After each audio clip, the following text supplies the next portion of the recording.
சங்கீதம் 1ஆம் அதிகாரம் 2ஆம் வசனம். வேதாகம் தெளிவாக நமக்கு ஒரு ஆலோசனை கொடுக்கிறது, ஒரு பெரிய அறிவுரை கொடுக்கிறது, ஒரு ஆழமான காரியத்தை நமக்கு வலியுறுத்துகிறது. கர்த்தருடைய வேதத்தில் பிரியமாய் இருந்து இரவும் பகலும் வேதத்தில் தியானமாய் இருக்கிற மனுஷன் பாக்கியவான். மிகப்பெரிய தேவதாசர்கள், தேவனோடு சஞ்சரிக்க தேவ மனிதர்கள் அனைவரும் வேதாகமத்தை கரைத்து குடித்தவர்கள். பரிசுத்த வேதாகமத்தை ஆதியாகமம் முதற்கொண்டு வெளிப்படுத்தல் வரைக்கும் கருத்தாக படிக்க வேண்டும். இந்த இடத்துல வசனத்தை பாருங்கள். கர்த்தருடைய வேதத்தில் பிரியமாய் இருந்து இரவும் பகலும் அவருடைய வேதத்தில் தியானமாய் இருக்கிற மனுஷன் பாக்கியவான். ஏன்னா நீங்கள் பார்த்தீங்கன்னா வாசிக்கிறது ஈஸி, தியானிக்கிறது தான் ரொம்ப கஷ்டம். இன்றைக்கி நம்ம எப்படி இருக்கிறோன்னு சற்று சிந்திக்க வேண்டும். எந்த அளவுக்கு நம்ம இருக்கிறோம், ஆன்மீகத்தன்மை எப்படி இருக்கிறது, பரிசுத்த வேதாகமத்தை நாம் தியானிக்கிறோமா, ஆழமாய் படிக்கிறோமா, படிக்கிறது நம்ம மனதில் தங்குதா, நம்முடைய மனதுக்குள் இருக்கிறதா, வேதாகமத்தை நாம் கர்த்தருக்குள் எப்பொழுதும் அதை நம்முடைய இருதயத்தின் பதிந்திருக்க வேண்டும், அது உள்ளத்துக்குள் பதிந்திருக்க வேண்டும். தேவனுடைய மனிதர்கள் வேதாகமத்தை மணிக்கணக்காக வாசிப்பார்கள், மணிக்கணக்காக வாசித்து கொண்டே இருப்பார்கள். அந்த தான் அவருடைய வாழ்க்கையில் ஒரு பெரிய ஆசீர்வாதமாக இருந்தது. எந்த மனிதன் தேவனுடைய வசனத்தில் மூழ்கி இருக்கிறானோ, ஆசீர்வாதத்தினால் நிறைந்திருக்கிறானோ அவன் பாக்கியவான். எனக்கு அன்பானவர்களே, நம்ம வேதத்தை ஆழமாக அதன்படி நடக்கிறவன் பாக்கியவான். ஜார்ஜ் முல்லர் என்ற தேவனுடைய மனிதன் 200 முறை வேதாகமத்தை வாசித்திருக்கிறார். ஆதியாகமம் முதற்கொண்டு வெளிப்படுத்தல் வரைக்கும் 200 முறை வாசித்திருக்கிறார். அதில் ஒரு 100 முறை முழங்காலில் வாசித்திருக்கிறார். 100 முறை முழங்காலிலே வாசித்திருக்கிறார். 200 டைம்ஸ் ஆன் த நீஸ். எப்படிப்பட்ட தேவனுடைய மனிதன் பாருங்கள், தேவ மனிதன் பாருங்கள். அந்த ஜார்ஜ் முல்லர் ஒரு அனாதை இல்லத்தை நடத்தியிருந்தார். அதில் அந்த அனாதை இல்லத்தில் 2000 பிள்ளைகள் இருந்தார்கள். அந்த 2000 பிள்ளைகளுக்கு காலை மதியம் இரவு 3 வேளை உணவுக்கு அவர் ஜெபத்தின் மூலமாக அவர் பெற்றுக்கொண்டார். 200 முறை வேதாகமத்தை வாசித்தால் 100 முறை முட்டியிலே வாசித்திருக்கிறார், முழங்காலிலே வாசித்திருக்கிறார். அந்த தேவனுடைய மனிதன், தேவனோடு சஞ்சரித்த தேவதாசன் ஜார்ஜ் முல்லர் தேவனோடு இருந்தார், கர்த்தரோடு இசைந்திருந்தார். ஆண்டவரிடத்தில் எல்லா காரியங்களையும் விசுவாசத்தை அறிக்கை பண்ணி நடந்து கொண்டே இருப்பார். அதுதான் அவருக்கு கிடைத்த பேரின்ப பாக்கியம்.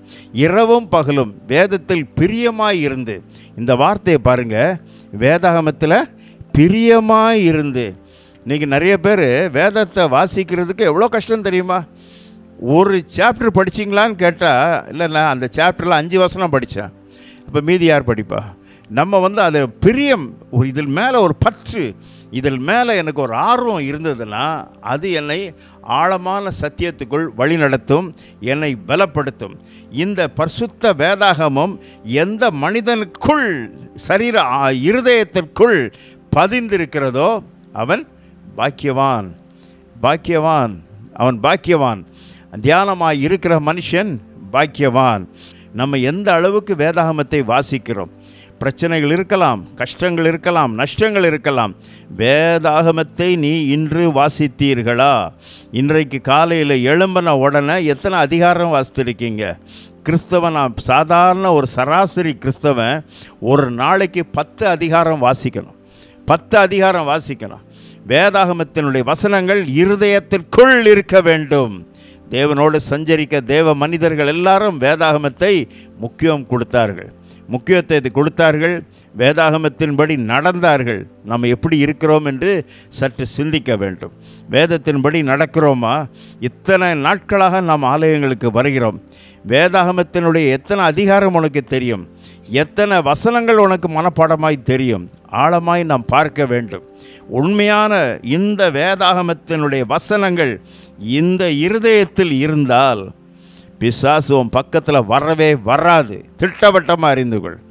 இரவும் பகலும் வேதத்தில் பிரியமாய் இருந்து தியானிக்கிற மனுஷன் பாக்கியவான். நாம் தியானிக்கிறோமா? வேதாகமத்தை என்ன சொல்லுகிறோம்? அதுதான் நம்ம முக்கியம். வசனம் உறுதி, இது சத்தியம், அத்தனையும் நாம் கடைபிடிக்க வேண்டும். எதுக்கும் நாம் விவரிக்கக்கூடாது. ஆண்டவர் கர்த்தர் பேசுகிற புஸ்தகம், இந்த உலக பிரகாரமான புஸ்தகம் படிக்கலாம், தூக்கி எறிவோம். இந்த புஸ்தகம் உன்னோட பேசிக்கொண்டே இருக்கிற புஸ்தகம், உன்னோட பேசிக்கொண்டே இருக்கிற புஸ்தகம். வேதத்தை படிக்க படிக்க படிக்க அதனுடைய ஆழமான வசனங்கள்லாம் உன் இருதயத்துக்குள் பதிய ஆரம்பிக்கும். இருதயத்துக்குள் பதிய பதிய பதிய நாளைக்கு ஒரு காரியம் ஆகணுடனே இதை நான் செய்ய மாட்டேன், காரணம் வசனம் இதுக்கு ஒத்து போகவில்லை, இந்த வசனத்தின்படி இதை நான் செய்யக்கூடாது, இந்த வசனத்தின்படி நான் அதை தலையிடக்கூடாது என்று சொல்லி அது உன்னை சீர்படுத்தும், உன்னை பரிசுத்தப்படுத்தும், உன்னை நல்வழியிலே கொண்டு போய் சேர்க்கும், உன்னை உண்மையான தேவனுடைய பிள்ளையாக இருக்கிறாய் என்பது நிரூபித்து காண்பிக்கும். அதுதான் முக்கியமான ஒரு காரியம். நம்ம எப்படி இருக்கிறோம் என்று சிந்திக்க வேண்டும், எந்த நிலைமையில் இருக்கிறோம் என்று சிந்திக்க வேண்டும். இரவும் பகலும் எனக்கு வாய்ப்பு கிடைச்ச நேரமெல்லாம் காலையிலேருந்து இரவு வரைக்கும் எவ்வளோ நேரம் ஆனாலும் பைபிளை படிச்சுக்கிட்டே இருப்பேன். அதுதான் என்னுடைய ஆன்மீக வாழ்க்கை, என்னுடைய பலனாக காணப்படுகிறது.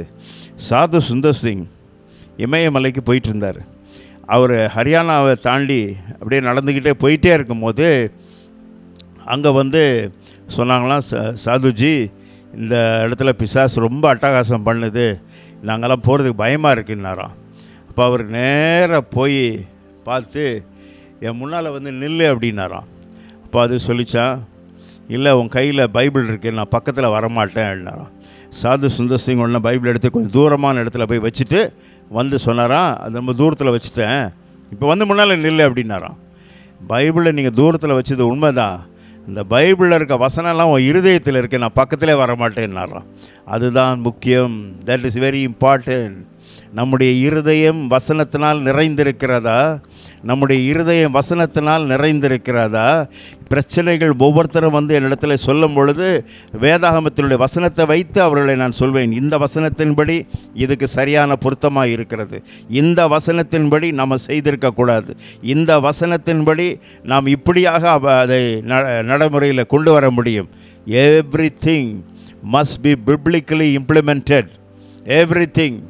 நமக்கு பரிசுத்த வேதாகமம் தான் சத்தியம். இது சத்திய வேதம், சத்திய வேதம். உலகத்தில் பல கோடிக்கணக்கான புத்தகங்கள் உண்டு நூலகத்தில். எந்த புத்தகமும் பரலோகத்துக்கு வர முடியாது. இந்த ஒரு புஸ்தகம்தான் பரலோகத்தில் உன்னை நியாயம் தீர்க்கிறது. இயேசு சொன்னார், நான் சொன்ன வார்த்தையே வசனமே உன்னை கடைசி நாளிலே நியாயம் தீர்க்கும். அதுதான் முக்கியமான ஒரு காரியம். எனக்கு அன்பான சகோதரனே சகோதரியே, நம் வாழ்க்கையில் வசனத்தில் அந்த சங்கீதம் 1:2 பார்த்தீங்கன்னா ரொம்ப அழகாக சொல்கிறார், கர்த்தருடைய வேதத்தில் பிரியமாய் இருந்து. நமக்கு எல்லாருக்கும் பிரியம் இருக்கணும். வசனத்தின் மேல் பிரியமாய் இருந்து நம்முடைய இணைபிரியா நண்பர்கள் வந்தால் 2 நிமிஷமாக பேசி அனுப்புவோம். நம்ம ரொம்ப திக்கஸ்ட் ஃப்ரெண்டு வந்துட்டா அவ்வளோதான், டைம் போகிறதே தெரியாது. காலையில் ஆரம்பித்தா சாயங்காலம் வரைக்கும் மத்தியானம் சாப்பாடு கூட மறந்துடுவாங்க. அவங்க என்ன தான் பேசுவாங்கன்றது அவனுக்கே தெரியாது. அப்படி பேசிக்கொண்டே இருப்பார்கள். நம்முடைய வேத புஸ்தகத்தை எடுத்து கொண்டால் மணிக்கணக்காக வேதாகமத்தை வாசித்துக்கிட்டே இருக்கலாம், மணிக்கணக்காக வேதாகமத்தை வாசித்து கொண்டே இருக்கலாம். அதுதான் முக்கியம். அந்த வாசிக்க அது உன் மனதில் ஆழமாய் பதியும், உன் மனதில் ஆழமாய் பதியும். அதுதான் உனக்கு பலன். நம்ம எப்படி இருக்கிறோன்னு சற்று சிந்திக்க வேண்டும். யோவான் 15:7. நீங்கள் என்னிலும் என் வார்த்தைகள் உங்களிலும் நிலைத்திருந்தால் நீங்கள் கேட்டுக்கொள்வது எதுவோ அது உங்களுக்கு செய்யப்படும். நீங்கள் என்னிலும் என் வார்த்தை உங்களிலும் நிலைத்திருந்தால். பிரதர் வசனம் இருக்கா பிரதர்? திருப்பி ஒரு நாள் படிச்சுட்டு சொல்கிறேன் பிரதர். இல்லை, நிலைத்திருந்தால் அது உங்களுக்கு செய்யப்படும். பரிசுத்த வேதம் ஆண்டவர்கிட்ட கேட்கும் போது ஆண்டவரை நம்ம மடக்கி கேள்வி கேட்கலாம். ஆண்டவரை, இந்த வசனத்தின்படி நீங்கள் எனக்கு உதவி செய்யணும், இந்த வார்த்தையின்படி நீங்கள் இது காரியத்துக்கு நீங்கள் ஈடுபடணும், இந்த வசனத்தின்படி எனக்கு இந்த காரியம் ஆகணும் என்று சொல்லி கேட்கலாம். வசனத்தை வைத்து கொண்டு கர்த்தரிடத்தில் பேச முடியும். ஒரு சிறந்த வழக்கறிஞர், எல்லா அரசியல் சாசனங்களையும் கரைத்து குடித்தவன். அவன் சிங்கம் மாதிரி இருப்பான் நீதிமன்றத்தில். நேர நீதியரசரை பார்த்து, இந்த பிரச்சனைக்கு இந்த சட்டத்தில் இடமில்லை, இந்த சட்டத்தில் கிடையாது, இந்த சட்டத்துக்குன்படி இதுக்கு அவனுக்கு ஏற்று பேச முடியும். நீதி அரசர் அப்படியே பார்த்துக்கிட்டே இருப்பார். என்னடா அது, நம்ம கூட இவ்வளோ தூரம் படிக்கல, இந்த வழக்கறிஞர் இவ்வளோ தூரம் படித்து வச்சுருக்காங்கன்ட்டு பார்ப்பார். அந்த மாதிரி நம்ம வசனத்தினால சொல்ல சொல்ல சொல்ல நமக்கு ஆழமாக பதிந்து கொண்டே இருக்கும். எனக்கு அன்பானவர்களே, கர்த்தருடைய வேதாகமத்தை எந்த அளவுக்கு நீங்கள் படித்திருக்கிறீர்கள்? கர்த்தரை ஏற்றுக்கொண்டு 5 வருடம் 10 வருடம் 15 வருடம் இருக்கலாம். வசனத்தில் ஊறி இருக்கிறீர்களா? வசனம் இருதயத்தில் இருக்கிறதா? சற்று சிந்திக்க வேண்டும். வசனம் இருதயத்தில் இருந்தால் நீ பாக்கியவான், பாக்கியவதி. வசனம் இருதயத்தில் இருந்துட்டா பிரச்சனையே கிடையாது. நடுராத்திரி 1 மணி கூட நீ மாயாணத்து வெளியே போயிட்டு வரலாம், பிரச்சனையே கிடையாது. எங்கெல்லாம் பேய் இருக்கோ அங்கெல்லாம் போய் ஜாலியாக போய் உட்காந்துட்டு வரலாம். கர்த்தர் கூட இருக்கிறார், கர்த்தர் கூட இருக்கிறார். அதுதான் நம்ம ஆராதிக்கிற இயேசு உயிரோடு இருக்கிறார். ஹல்லேலூயா! நம்ம ஆராதிக்கிற இயேசு நம்மோடு கூட இருக்கிறார். எனக்கு அன்பானவர்களே, வசனம் உன்னை காக்கும், வசனம் உன்னை பாதுகாக்கும், வசனம் உனக்கு வேலி அடைத்து காவல் காக்கும். வசனத்தின்படி நடக்கிறவன் உத்தம மார்க்கத்தான். எந்த கிரியைகளும் உன் அருகில் வரவே வராது. நாம் கர்த்தருடைய பிள்ளைகளாக இருக்க வேண்டும். கர்த்தருடைய பிள்ளைகளாக இருந்து அதன்படி ஜீவிக்க வேண்டும், அதன்படி நடக்க வேண்டும். ஒவ்வொரு நாளும் கர்த்தர் நம்மை பார்க்கிறார், ஒவ்வொரு நாளும் கர்த்தர் நம்மை பார்க்கிறார். நீ எப்படி இருக்கிறாய், நீ எந்த விதமாய் இருக்கிறாய் என்பது கர்த்தர் நம்மை கண்காணிக்கிறார். வார்த்தையின்படி நடக்க வேண்டும். வேதத்தின்படி நடக்கிறவன் உத்தம மார்க்கத்தார். நம்ம எந்த விதத்தில் இருக்கிறோம் என்று சிந்திக்க வேண்டும். இந்த வசனம் என்னை பலப்படுத்துகிறது. கர்த்தர் என்னோடு கூட இருக்கிறார். கர்த்தருடைய கிருபை நம்ம எல்லாரையும் காவல் காக்கிறது. தமிழகத்தில் ஒரு 200 ஆண்டுகளுக்கு முன்பாக தமிழகத்தில் கிறிஸ்தவனுக்கு என்ன பேர் தெரியுமா? என்ன பேர் தெரியுமா? வேதக்காரர்கள். அப்போ அவங்க சுமந்து போகிற பைபிள் அவ்வளோ பெருசாக இருக்கும், அவ்வளோ பெரிய புஸ்தகமாக இருக்கும். எங்கள் தாத்தாவுடைய பைபிளில் நான் பார்த்துருக்கேன், காலத்தில் வச்சுருக்காங்க. அவங்க அவ்வளோ பெருசு, வேதக்காரன்வாங்க. அதோ அவங்க போகிறார் பற்றி, அவர் வேதக்காரர், அவர் வேதக்காரன்வாங்க. இன்றைக்கி எவனையா சொல்ல முடியுமா? இதோ அவன் போகிறானே, அவன் யார்? குடிக்காரன், அவன் ஊரை ஏமாத்துறவன், அவன் கொலைக்காரன். இப்போ அவன் இந்த மாதிரி பேராச்சு. வேதத்தின்படி நடக்கிறவர்கள், வேதத்தின்படி நடக்கிறவர்கள் தேவ மனிதர்கள், தேவனோடு சஞ்சரித்த தேவ மனிதர்கள், எத்தனையோ தேவதாசர்கள். இன்றைக்கி நம்ம வேதாகமத்தின்படி நடக்கிறோமா? வேதாகமத்தின்படி நடக்கிறோமா? ரொம்ப அருமையான வசனமெல்லாம் உண்டு. வசனத்தின் மேலே ஆர்வம் இருக்க வேண்டும், வசனத்தின் மேல் ஆர்வம் இருக்க வேண்டும், வசனத்தின் மேல் அவ்வளவு கருத்தாக இருக்க வேண்டும். குழந்தை இல்லாத பாக்கியம் இருந்த பெண்கள், அன்னாளுடைய கதை, எலிசபெத்துடைய கதை, பரிசுத்த வேதாகமத்தில் பெண்களுக்கு எப்படி குழந்தை பாக்கியம் கிடைத்தது என்ற பாகத்தை வாசித்து தேவாலயத்தில் போய் கண்ணீர் வடிப்பார்கள், கண்ணீர் வடிப்பார்கள். அதன்படி கர்த்தர் அவர்களுக்கு குழந்தை பாக்கியத்தை கொடுத்தார். எவ்வளோ பேரின்ப பாக்கியம் தெரியுமா? எத்தனையோ பேர் அற்புதம் பெற்றிருக்கிறார்கள். வார்த்தை, கர்த்தருடைய வசனம், கர்த்தருடைய வசனம்தான் உன்னை காக்கும். உலகத்தில் எதுவும் நம்மை காக்காது, எதுவும் நமக்கு ஆறுதலாக இருக்காது. புஸ்தகத்தை படித்து தூக்கி எறிஞ்சிடலாம், தினந்தோறும் செய்தித்தாளை படிச்சுட்டு தூக்கி போட்டுடலாம்.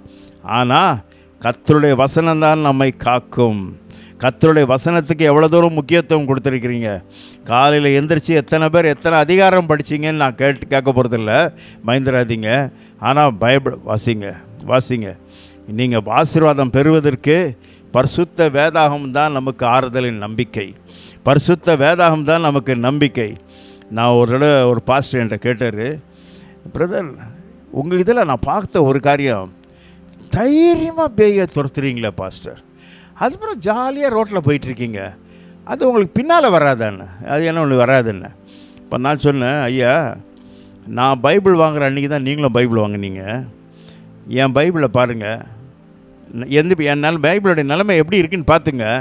இது ரொம்ப அவுட்டேட், பழசாயிடுச்சு, ரொம்ப மோசம், எல்லாம் பேப்பராக வந்துட்டு. ஆனால் உங்கள் பைபிள் இன்றைக்கி பிரிண்ட் ஆகி மிஷின்லேருந்து வந்த மாதிரியே இருக்குது, புத்தம் புதிதாக இருக்குது. ஏன்னா நிறைய பேர் பைபிளை ரொம்ப நேரம் படிக்க மாட்டாங்க, அப்படி பார்ப்பாங்க, இப்படி படித்தாங்கன்னா உருப்படுமா? நன்றாக படிக்க வேண்டும், நன்றாக படிக்க வேண்டும், நன்றாக படிக்க வேண்டும். அதில் வசனம் என்ன சொல்லுகிறது? இன்றைக்கு வேத வசனத்தை வாசிக்கணும். அநேக பேருடைய வாழ்க்கையில் பார்த்திங்கன்னா சங்கீதம் 91 மட்டும் ஒரு நாளைக்கு 4 தடவை படிச்சுட்டு தூங்கிடுவாங்க. மற்ற எதையும் கேளுங்க, ஒன்றும் தெரியாது. எப்படி இருக்குன்னு யோசித்து பாருங்கள். வசனத்தின்படி கர்த்தருடைய வேதத்தில் பிரியமாய் இருந்து அதன்படி தியானிக்கிற மனுஷன் பாக்கியவான். வேதாகம் என்ன சொல்ல தெரியுமா?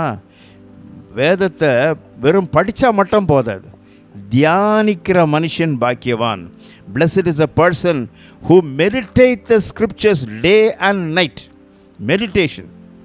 வேத புஸ்தகத்தை ஒரு அதிகாரத்தை எடுத்து நல்லா படிச்சுட்டு அப்படியே கொஞ்ச நேரம் தியானம் பண்ணுங்கள். அடுத்த அதிகாரம் படிங்க, கொஞ்ச நேரம் தியானம் பண்ணுங்கள்.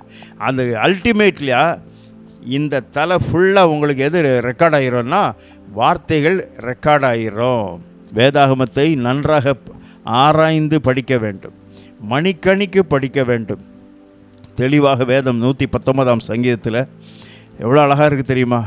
உம்முடைய வேதத்தில் மகத்துவங்களை பார்க்கும்படி என் கண்களை திறந்தருளும். Open my eyes that I may behold wonders out of thy law. கர்த்தர் நமக்கு புதிய காரியங்களை கற்றுக் கொடுப்பார், வேதாகமத்தை கற்றுக் கொடுப்பார். இந்த பிரச்சனைக்கு இந்த இடத்துல தான் விடை இருக்கிறது. இந்த பிரச்சனைக்கு இந்த வசனம்தான் பொருத்தமாக இருக்கிறது.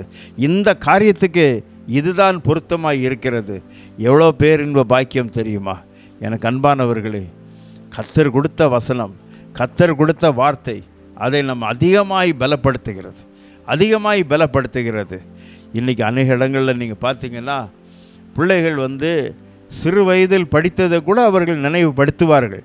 ஆனால் நம்ம நினைவுபடுத்துகிறோமா? நமக்கு அது சிந்தனையாக இருக்கிறதா?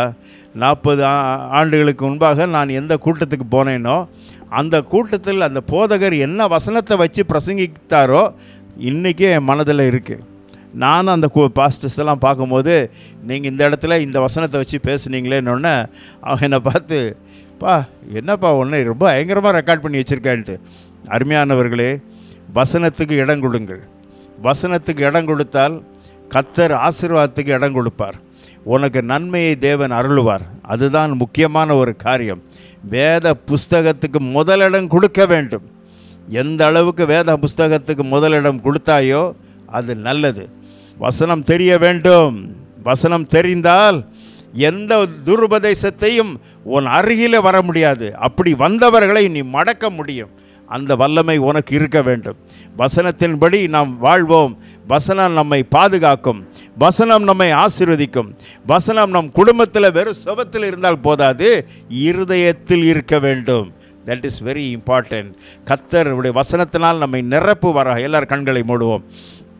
வானத்தையும் பூமியும் படைத்த சர்வதிகாரமுள்ள இயேசுவே, இன்றிலிருந்து கர்த்தாவே, என்னுடைய சபை விசுவாசிகள் அனைவரும் அத்தனை பேரும் ஆண்டவரே கேட்டுக்கொண்டிருக்கிற ஒவ்வொருவரும் வேதாகமத்துக்கு முதலிடம் கொடுத்து மணிக்கணக்காக வேதாகமத்தை நன்றாக ஆழமாக படிக்க வேண்டும், தியானிக்க வேண்டும், அதை மனப்பாடம் செய்ய வேண்டும், அந்த வசனத்தின்படி ஜீவிக்க வேண்டும். ஒவ்வொருவரையும் ஆசீர்வதிப்பீராக, ஒவ்வொருவரையும் காத்து கொள்வீராக, ஒவ்வொருவரோடு இடைபடுவீராக, ஒவ்வொருத்தருக்கும் என்ன தேவை, என்ன வேண்டும் என்பதையும் பேசுவீராக. இப்பொழுது உம்முடைய பிள்ளைகளை பலப்படுத்தும்படி நாங்கள் செபிக்கிறோம். தப்புனே உம்முடைய கரத்தில் ஒப்பு கொடுக்கிறோம். உம்முடைய பிள்ளைகளுக்கு கொடுத்த ஆசீர்வாதம் இரவும் பகலும் அவருடைய வேதத்தில் பிரியமாயிருந்து தியானிக்கிற மனுஷன் பாக்கியவான். இதில் தியானிக்கிற உமது பிள்ளைகள் அனைவரும் பாக்கியவான்கள், பாக்கியவதிகளாக இருப்பதாக இயேசுவின் நாமத்தில் பிதாவே, ஆமென்.